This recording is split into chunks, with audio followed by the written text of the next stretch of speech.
Na ovu godinu, šta smo mi ove godine uradili. Znači, imali smo prijavljenih otprilike 24 utakmice. Od 24 utakmice, 18 utakmica smo se takmičili. Nismo takmičili 6 utakmica, a overenih letova imamo 13. Ja ću sad pročitati ovdje letove koji su overeni od Saveza i znači, sa početkom takmičenja u maju mesecu, Saravolac Zoran je izletao 16.55, 4.5.2013. godine. 5.5.2013. godine Saravolac Goran je leteo, znači naredni dan, 16 sati i 8 minuta. Saravolac Stevan je leteo 12.5.2013. godine, 16.07.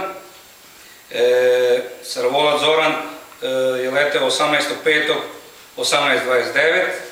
Saravolac Stevan je leteo 26.3.2013. 14.02. Saravolac Goran je leteo 11 sati 19.05.2013. u maju mesecu. To je, znači, u pitanju su seniori, znači to su stari golubovi godišnjaci.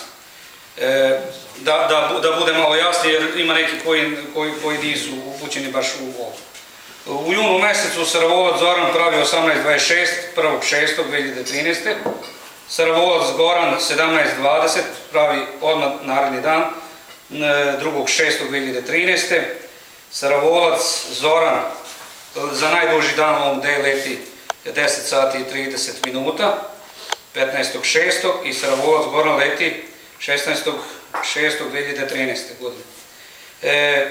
Saravolac Goran pravi rekord da je leteo sa juniorskom ekipom 18.33 i to je jedan od, mogu reći slobodno, 3 rezultata u Srbiji najbolji.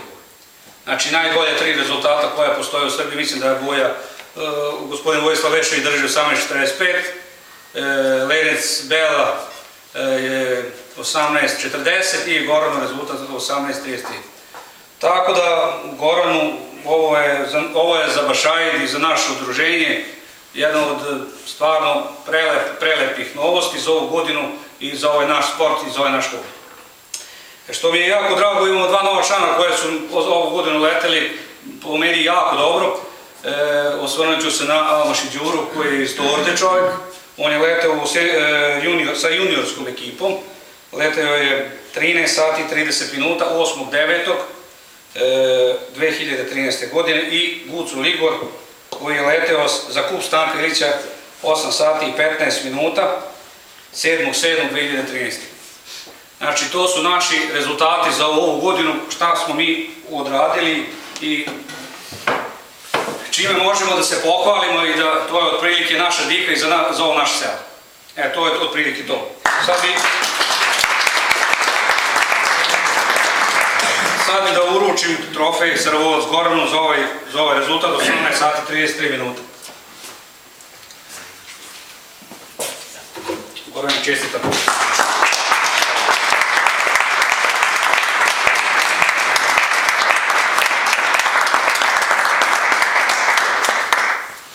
Ništa, zahvaljujem se svima. Ovo je sve ono što smo mogli da kažemo i ono prilike za ovu godinu. Za narednu godinu ja se nadam da će biti još bolji rezultata, još bolje saradnje sa svim, znači sa svima vama i da se naredne godine sretnemo opet ovdje i da se družimo i toliko. To je sve. Hvala vam puno.